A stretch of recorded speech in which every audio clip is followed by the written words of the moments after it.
안녕하십니까. 자, 지난 시간에 동별대표자 및 임원의 해임 사유 같이 알아봤습니다. 자, 오늘부터는 동별대표자 해임 절차에 대해서 설명드리겠습니다. 자, 이것도 마찬가지로 서울시 공동주택관리약 준칙 제31조에 대한 내용이고요. 오늘은 제3항과 각 호에 대해서 같이 읽어보면서 의미를 파악해 볼게요. 3항. 동별대표자가, 요거는 임원은 없고 동별대표자면이에요. 자, 제2항 각 호 어느 하나의 해임 사유에 해당할 때, 제2항 각 호, 아까 지난 시간에 해임 사유 살펴봤다 그랬죠. 그 해임 사유 중 어느 하나에 해당할 때, 다음 각 호에 따라서 해임 절차를 진행할 수가 있겠다. 따라서 해임 절차를 진행하려면 제2항 각 호 중 어느 하나에 해당해야만 해임 절차를 진행할 수 있겠다. 이렇게 이해하시면 되겠네요. 제1호 해임 사유에 해당하는 제2항 각 호 중에서 어느 하나에 해당하는 그 해임 사유 있죠. 해당하는 객관적 증거 자료를 첨부해서 우리 객관적 증거 자료 지난 시간에 같이 배웠죠. 생각나십니까? 자, 첫 번째는 행정기관의 과태료 처분 통지 이런 것들이죠. 또 어떤 게 있어요? 사법기관의 판결문, 결정문 또는 당사자가 그래 나 해임 사유 맞아 하고 인정한 사실 등등 이런 것들이 객관적 증거 자료입니다. 해임 사유는 해당되는데 객관적 증거 자료가 없으면 해임 사유는 요거는 의혹만 있다. 그죠? 증거가 반드시 뒷받침돼야 해임 당사자도 이해를 하겠다. 그리고 주민들도 이해를 하겠다는 거죠. 자, 첨부해서 해당 선거구 10분의 1 이상의 입주자 등의 서면 동의를 받거나 했습니다.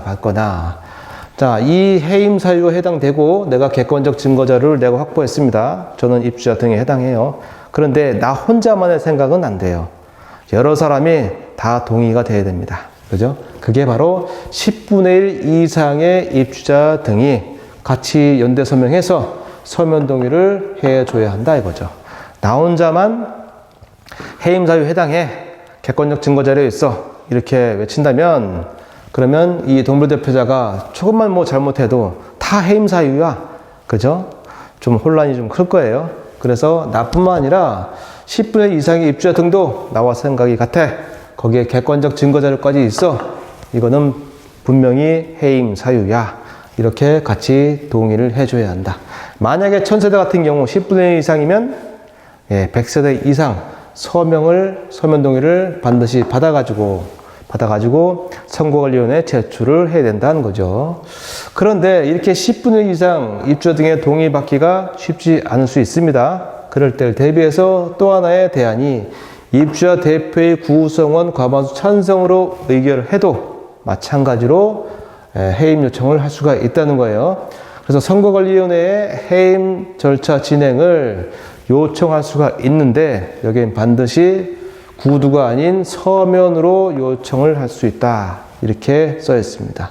자, 위에서 입주자 등이 해임 요청할 때도 반드시 서면 동의를 서면으로 받아야 되고 또 대표에서 회의를 열면 반드시 회의록을 작성하게 되죠. 그 회의록도 서면으로 보시면 되겠고 그래서 두 가지 중에 어느 하나일 경우에도 반드시 선거관리위원회에 해임 요청할 때 구두로 하지 말고 서면으로 요청을 해야 한다.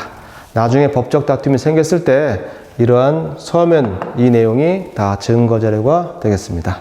제2호 요청을 받은 선거관리위원회는 해임 사유에 대한 객관적 증거 자료와 함께 여기는 객관적 증거 자료와 함께 입주자 등의 서면 동의서 또는 입주자 대표의 회의로 이 제출되면 해임 절차를 진행하여야 한다. 할 수 있다가 아니고 하여야 한다라고 되어 있습니다. 자, 이렇게 요청했습니다. 해임 요청. 그러면 선거관리위원회는 이제 요청받은 서류에 혹시 하자가 있는지 없는지 확인 작업을 해야겠죠. 만약에 입주자 등이 서면 동의서가 들어오게 되면 우리 10분의 1 이상의 입주자 등이 진짜 서면 동의했는지 확인을 해야 됩니다. 그래서 서면 동의서에는 그 서면 동의를 하는 사람의 동호수를 명확히 표시를 해라. 명확히 표시 안 하면 받을 수 없다. 이런 내용이네요. 그리고 만약에 입주자 등으로부터 대리권이나 위임을 받아서 하는 경우라면 그 본인, 입주자 등 본인과 또 대리권 수여를 받은 그 사람들 모두 표시를 해야 한다. 그래야 위임장 또 뭐 이런 거 받았을 때 본인의 의사가 대리인 의사 합치가 되느냐 이것을 보기 위한 것입니다. 따라서 서면 동의할 때는 이러한 동호수를 명확히 표시하고 입주자 등이 아닌 다른 대리인하고 할 때는 위임장에 본인과 대리권 증명하는 그런 내용 모두 표시를 해야만 인정을 받겠다는 얘기죠. 만약 입주자 대표회가 해임 요청을 하게 되면 반드시 대표회가 끝나면 회의록이 작성이 되겠죠. 그 회의록이 이제 제출되겠죠. 되면 해임 절차를 진행을 해라. 즉 선거관리위원회는 이렇게 제출된 서면 동의서나 회의록을 보고서 요건이 충족되면 해임 절차를 진행을 해야 합니다. 선거관리위원회가 해임 요청이 들어왔는데 요건이 충족이 다 됐는데 이것을 해임 절차를 진행할지 말지 이런 결정을 할 수 있는 것은 아닙니다.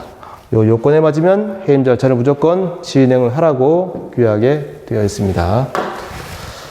자, 3번을 읽어볼게요. 해임이 요청된 동별대표자의 직무는 어떻게 할 거야?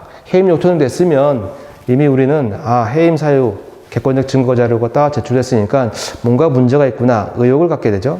그 의혹을 갖기 때문에 해임 요청을 받은 때부터 개표 결과 확정 시까지는 그 직무가 자동적으로 정지가 돼야 되겠죠. 그죠? 만약에 그분이 회장이나 감사나 이사 같은 임원인 경우는 당연히 직무도 같이 함께 정지가 돼야 합니다.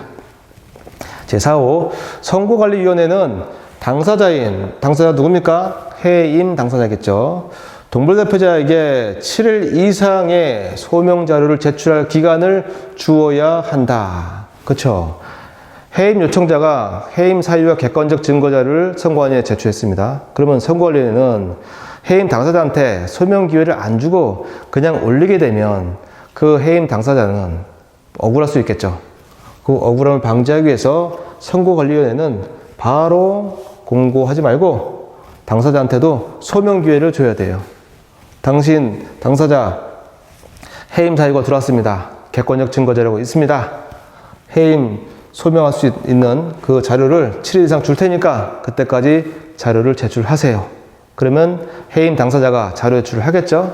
자료 제출되면 해임 사유와 또 해임 당사자가 제출한 소명 자료를 같이 해당 선거구의 입주자 등에게 투표를 공고하고 이제 해임 투표 들어갑니다. 투표 공고하고 동시에 이것도 7일 이상 동별 게시판과 또 통합정보당 홈페이지죠. 여기에 공개를 하여야 한다.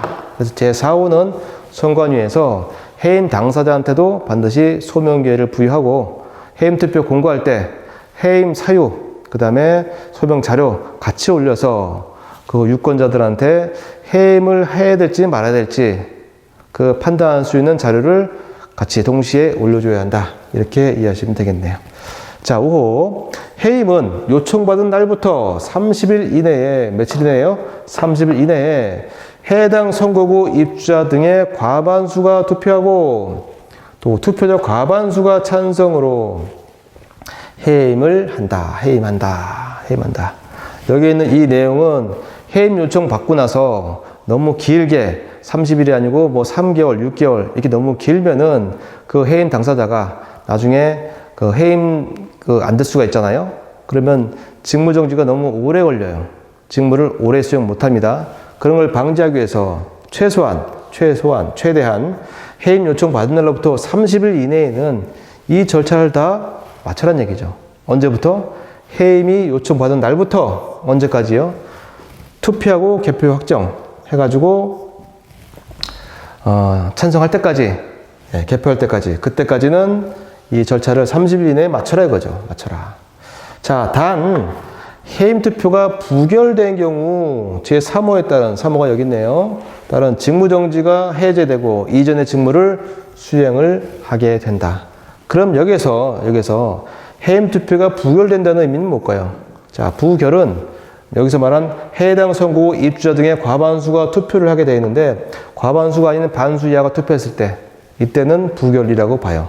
또 하나는 과반수 투표를 했는데 투표자 과반수가 아닌 반수 이하가 찬성을 했을 때 이럴 때도 부결된 것으로 보고 직무정지가 해제가 되면서 이전의 직무를 수행을 할 수 있다. 이런 내용입니다. 자, 한번 쭉 읽으면서 내용을 한번 같이 검토해 봤는데요. 확인해 봤는데 좀 복잡하죠?